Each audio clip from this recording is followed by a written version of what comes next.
oh, I swear down on my mum that I didn't do that.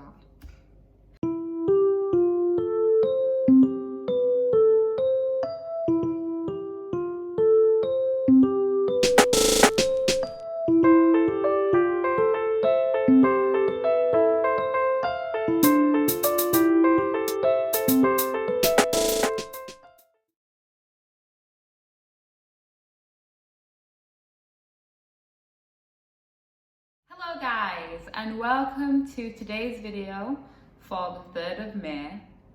And today we're going to be talking about the law of attraction. Now, I absolutely love the law of attraction, but like the world does always, they ruin everything. They take something and turn it into something that it's not supposed to be. Right now, I feel like the law of attraction in the world is like a whole like religion. Like, it's mad. And as far as I'm aware, the law of attraction was always supposed to be something quite passive and genuine at the same time, not something forced, not something that you meditate or you do like yoga poses in, you know, like, I want a white Mercedes, I want a white Mercedes, I want a white Mercedes, while your legs are crossed and whatever, like fully focusing it. It's not supposed to be really cultish and I don't know, dark. it makes it sound dark, like, I don't know, devilish. I don't know, I just feel like law of attraction is going whoop. I feel like you give someone you give someone a, what's that saying? You give someone a, I don't remember the quote. It's so stupid. Basically, you give someone something and they make it more than what it's supposed to be. They take it too far, like way too far. And I feel like that's what's happened with the law of attraction, but I still really, really love the law of attraction and how, I don't know what the word is. I feel like I'm so out of words today. I'm just done, clearly. This is why I don't do videos late in the day. Because after 12, my brain is done, okay? Finished, over.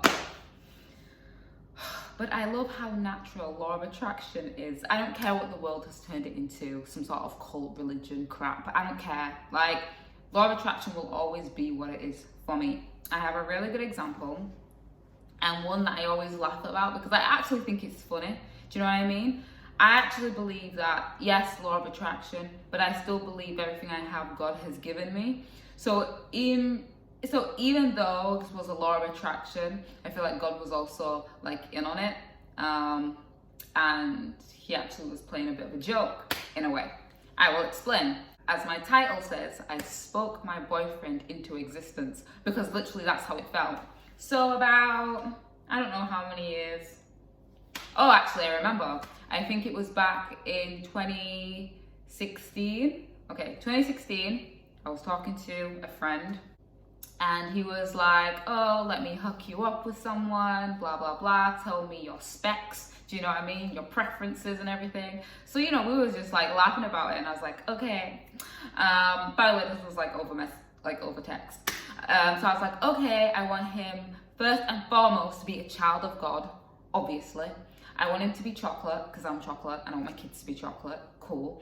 I would like him to be taller than me.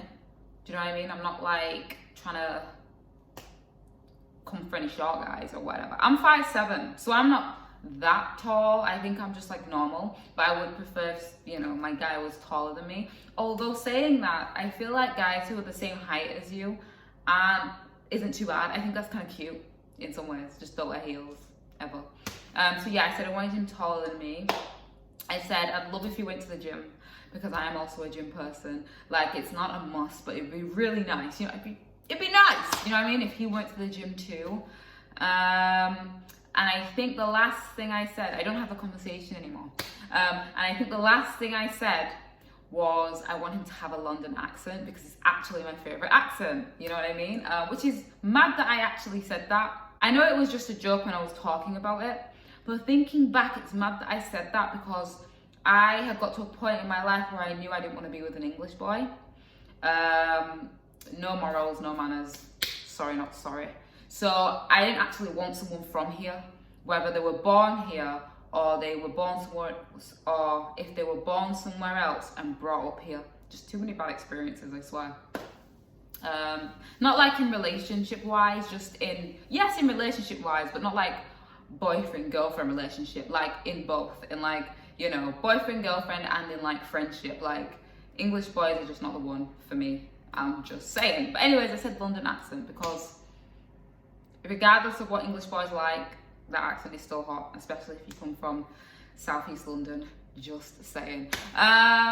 So yeah, so we had a laugh about that, and he was like, cool, I'm gonna find you someone. Anyway, skip forward, I think it was about 8 or 9 months, and I was working at a supermarket headquarters, and I met my boyfriend. This is where the joke comes in. Yes, he was a Christian, child of God. Yes, I say was like I'm talking in past tense. Yes, he is a child of God. Yes, he is chocolate. Yes, he does go gym, or did for the pandemic. But he was like really into gym back then, like really into gym. I think he's calmed down a little bit now, but he was so into gym back then. I feel like I'm missing a point. There was another point. Oh, he's taller than me. He is taller than me. And the last one is a funny one. God was like, why are you settling for less? Like, why? Like, he was basically saying to me that you, Nicole, you're seen inside the box. You say you want a guy who's not from here, but you don't actually believe it. You know, you don't believe it. If you did, you wouldn't say a London accent. Turns out, my boyfriend is from the Caribbean. Born, brought up there, and he has a Caribbean accent. Like, I was really, really underestimating like myself and underestimating my potential of a guy. Like, I was underestimating it because I got someone who has a much better accent than a London accent. Like, Caribbean. Yes. Yes. So I feel like that's where God was playing with me a little bit. Like, you know, you only see here what I see so far out. You know, you can only see this far. God can see like till I'm dead, till death do us part. So yeah, I feel like I spoke my boyfriend into existence, and something like that I would call law of attraction. Now, at the time, I was just joking, but saying that, there was so much truth to it. There's nothing I said to the guy who I was talking to, my friend at the time. There was nothing I said that was untrue. But at the time, I wasn't like deep in it. I was just like saying it. But this is why you have to be careful what you confess with your mouth. Because whether you mean it or not, it could still come to pass because you've said it with your mouth. So just be careful, okay? The tongue is a powerful weapon. I don't know if you've ever heard that, but the tongue is one of the most powerful weapons, okay? I wasn't even like, to be fair, at the time I wasn't even looking for a guy. I remember at that time, all I wanted to do, because in 2016, basically I went to Dominica. So the year after that, I was just trying to get back to Dominica again. Like that was my only like ambition at that point, was to just go back home. But it didn't happen because there was a hurricane in 2017.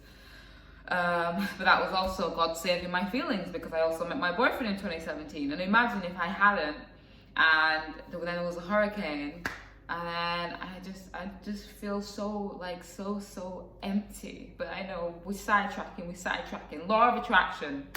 My point is, guys, that law of attraction is supposed to be fluid. I feel like we like the word fluid in today's day.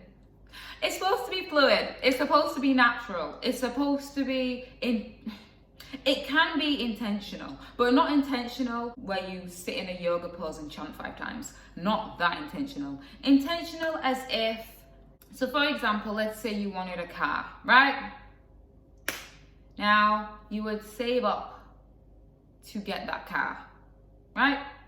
And because you're focusing on it, because you're intentional about it, the universe, if you're not a Christian, will will, in the end, kind of meet up with those expectations and give you that car.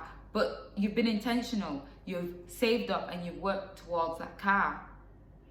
But also, law of attraction can work unintentionally, just because of something you want, but not because of something you have had to, set everything aside, set time aside to be like, I want this so much. No. Sometimes it can just be something within you. Maybe you haven't even told anyone. Maybe you only said it to yourself. But that's how incredible the world is. Like, it's hard for me to talk about the universe because I feel like when I talk about the universe, I'm missing out God. Do you know what I mean? And it'll always be God for me. But I feel like sometimes when you say God, people black out. Sometimes people just blank out. So for your purposes, I'll say the universe or whatever. But no, I love the law of attraction. I think it's very true. I think it's very real.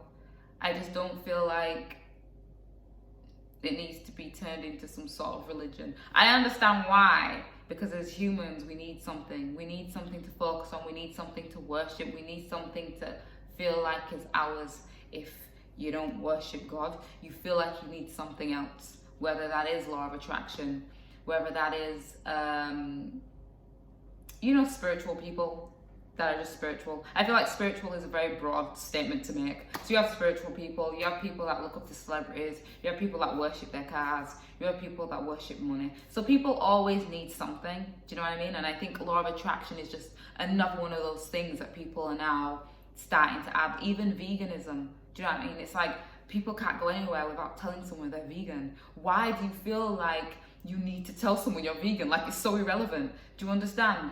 But to you, it's something you can hold on to, something you can own, but also something that you can, I don't know, in a way you can look up to it. You can look up to these foods and be like, you are going to make me my best version of myself. And to be fair, that's how I look at God. Do you know what I mean? Like, you will make me look amazing. If you think about the things that people idolize and how it affects them, the same way I look at God and it affects me.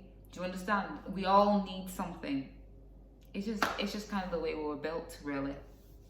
But that's just my stance on the law of attraction. I just would give you that example because I think about it all the time, and I just find it hilarious. I just think it's so funny because it was so unintentional. It was just like a funny conversation that I had one time, and in less than a year, it was reality. It was so weird. It was so weird. So yeah. Guys, let me know your thoughts. I've rambled a lot in this video. It's like I said, I shouldn't do videos this late in the day, but when you work full time, it is what it is. Let me know your thoughts on the law of attraction in the comments below. And if you have any experiences like mine that were more or less unintentional and became reality, then please let me know. But always remember, be careful what you say out of your mouth. I always used to hate it when people said in school, oh, I swear down on my mum that I didn't do that. Now, back then, I didn't know what law of attraction was. But why the heck would you swear down on your mum? Like, because we all know you're lying. So why would you then curse your mum? I don't understand. And I know to you it doesn't mean anything, but you said it with your mouth. You know what I mean? Like, you know how dangerous that is. I just feel like people underestimate the things that they say out of their mouth. Like, wow.